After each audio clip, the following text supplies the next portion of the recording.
right, guys, welcome back to another video. We have some stuff to talk about here. From more information on Starfield, the game just is continuously sounding absolutely incredible.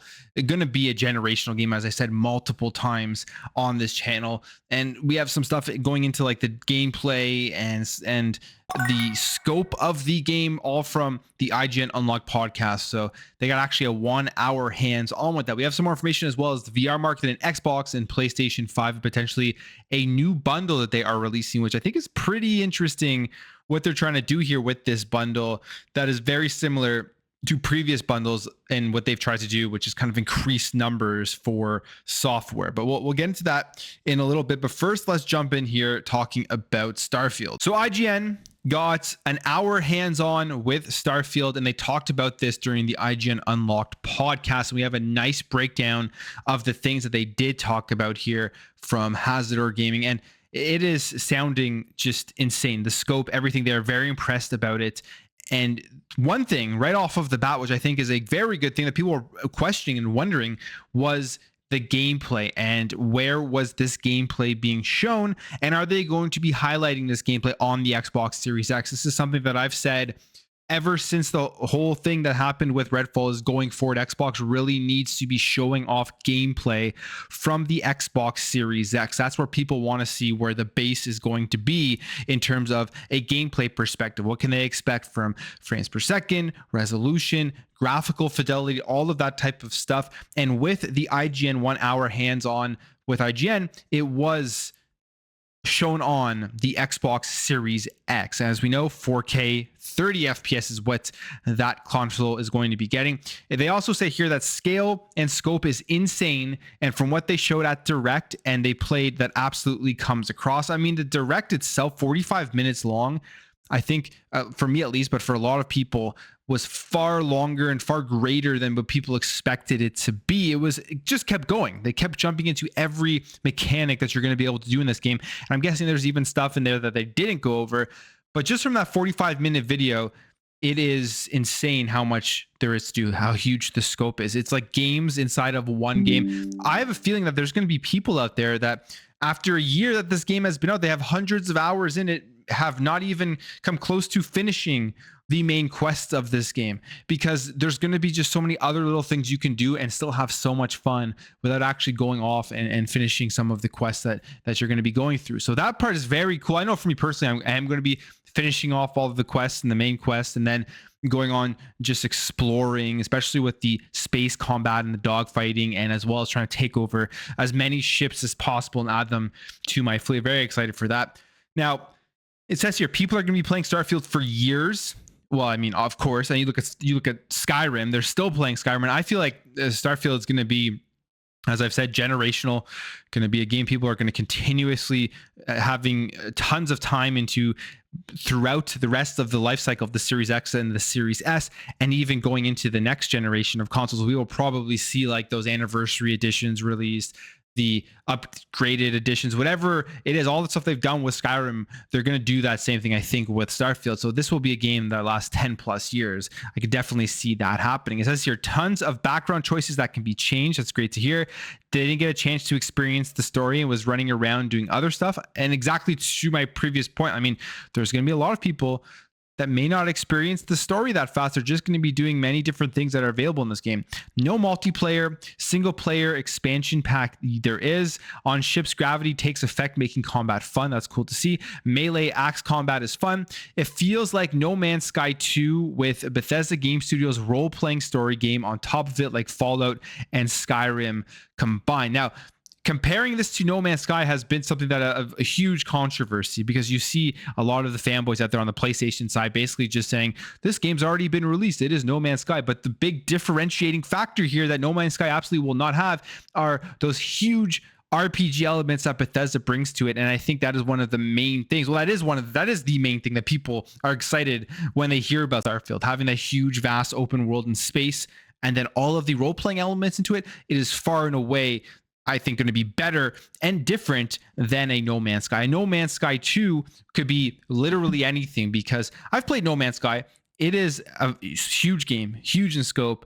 It is a cool game, but it doesn't have those big RPG story mechanics that Bethesda games do and that Starfield will have. It says not sure non-human races in game. That was a question because all of the NPCs we were seeing were humans. Are there going to be other NPCs there that you talk to that you can have as companions that are non-humans? They say space combat is good. City feels like a mix of Oblivion and Mass Effect with tons of NPC and districts with a subway, and handcrafted missions and locations. Districts will take a lot of time for players, feels incredibly deep, and the game doesn't feel shallow. And that's good to hear because the first time that they showed off Starfield, not in the 2023 showcase, but previous to that, one of the biggest things, which I thought was just an absurd argument people were making, was, oh, they're going to have all these procedurally generated planets. The game's going to be shallow. Why do they have 1,000 planets? Nobody needs that. And I thought it was absurd because it was Bethesda out here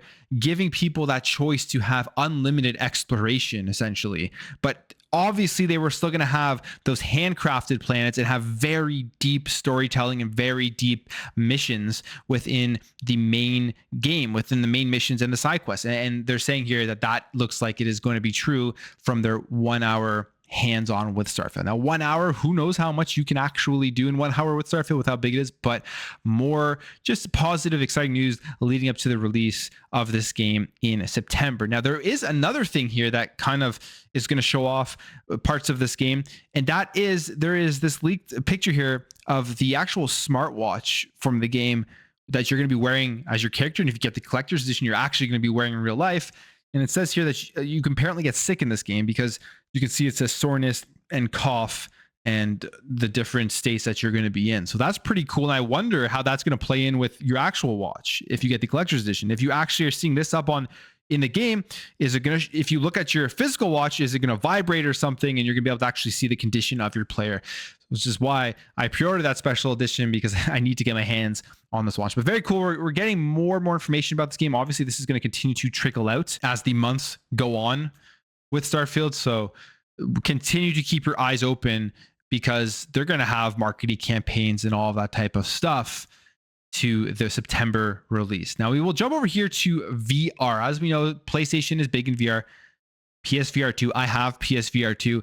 I've used PSVR 2, I would say a decent amount, but I go long periods where I don't turn it on. Very similar to with the first PSVR, but I really fell off the first PSVR very fast. PSVR 2 is a better experience. I'm playing things like Gran Turismo 7 in VR, which is fun, definitely immersive. But there just isn't enough games out there. And I was seeing things like Assassin's Creed VR, which I would love to play, but that's not coming to PSVR 2. And I'm hoping there will be more enticing games, more first-party stuff from Sony specifically that they do bring over to the platform itself. But VR is a niche market still. That is the reality of the situation, especially on console where you only have one choice. And we've seen some of the sales numbers for PlayStation VR 2. And initially people thought that they were really bad, but I don't think it's as bad as people were making it out to be, because it says here that they sold around 600,000 units during its first 6 weeks, which outpaced the original during its launch window. So it's doing better than PSVR 1, but still not selling like crazy whatsoever. And they say here Meta has sold almost 20 million of its Quest VR headsets to date. And I'm guessing that includes Quest 1, Quest 2, and then they're also going to include Quest 3 when that comes out. And we will see if PlayStation can ever get to 20 million. Well, what will be the total of PSVR 2 sales by the end of the generation? We know there's about 30 plus million PS5s on the market. If they hit 20 million PSVR 2s sold by the end of the generation, I'm sure they'll be happy with those numbers as a percentage of the actual amount of PS5s sold. So it's still very niche. And the question is Xbox going to get into VR? I've always said, I don't think so. I don't think there's any point for them to get into it. If anything, they should partner with the third-party VR headsets out there like a MetaQuest and just have those accessed on your Xbox and just get access to PC VR games that are currently out there right now. I don't know how that could be done, but I think that would be a very smart move if Xbox wanted to get into the VR space. But Matt Booty did talk about this, and he was talking to Hollywood Reporter.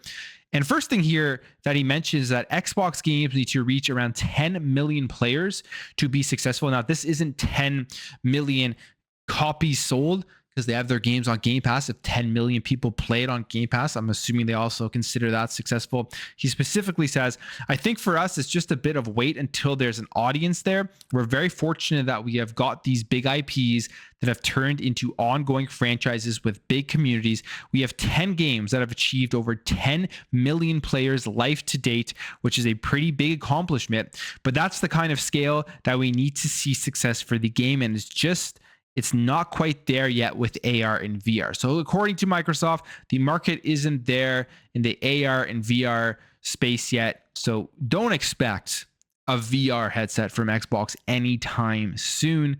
And again, I agree. I don't think it makes too much sense for Xbox to get into that with what they're trying to do with their ecosystem. If you do make a VR headset, you're really limiting the amount of people within your ecosystem that can actually use that device. So we'll jump over here now to PlayStation and a new PlayStation bundle that has apparently been spotted. Now, this comes via Zuby Tech, who put this picture out here and says new PlayStation 5 24-month PlayStation Plus premium bundle. You can see the picture here.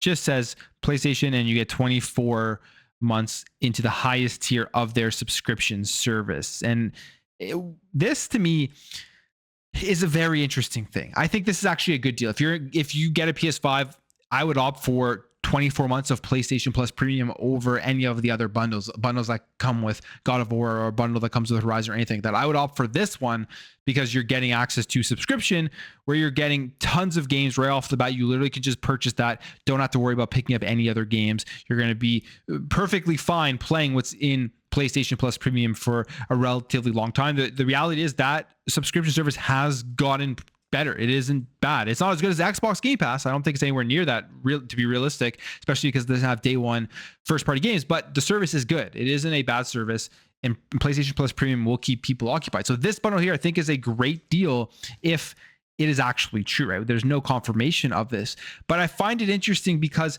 we've seen all of the bundles that PlayStation has done. Like I said, with God of War, with the Horizons, and they'll probably do a Spider-Man, whatever they do with their first party games, they bundle those in there, and then they take those sales numbers of those PlayStation 5s and they add all of those numbers to the actual sales for those specific games. And it absolutely boosts the overall number of sales for games like God of War and Horizon. Now, those games would still sell very well. I'm not trying to take away from the success of their sales, but those numbers absolutely do help in using sales numbers for financial reports for investors and all of that type of stuff. And here's some of the information we do have from Jim Ryan on their previous report on where their subscriptions stand. This is as of March 2023. It says your premium subscribers totaled 8 million, which is 17% of total subs. Extra subscribers numbered 6.1 million, which is 13% of total subs. And the remaining 33.3 million, 70% of their total subs signed up to the essential tier. Now, the essential tier is just your basic PlayStation Plus, couple of free games every month, getting access to online, all of that stuff. It's what people would have had before they introduced these new tiers. It would have just been the regular PlayStation Plus. So the majority of subscribers are not upgrading to the extra or premium model.